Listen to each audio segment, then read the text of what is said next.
16. rész. Egy reggel Tom elkésik az iskolából.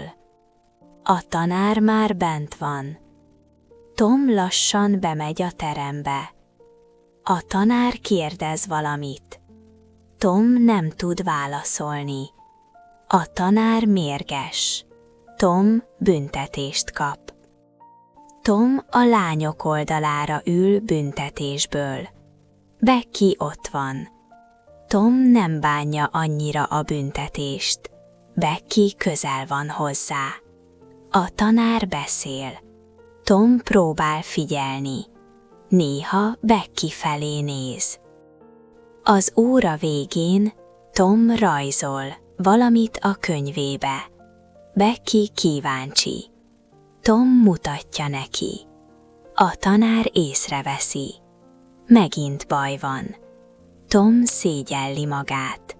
Becky csendben ül. A folytatás következik. 16. rész. Egy reggel Tom elkésik az iskolából. A tanár már bent van. Tom lassan bemegy a terembe. A tanár kérdez valamit. Tom nem tud válaszolni. A tanár mérges. Tom büntetést kap. Tom a lányok oldalára ül büntetésből. Becky ott van. Tom nem bánja annyira a büntetést. Becky közel van hozzá. A tanár beszél. Tom próbál figyelni. Néha Becky felé néz. Az óra végén Tom rajzol valamit a könyvébe. Becky kíváncsi.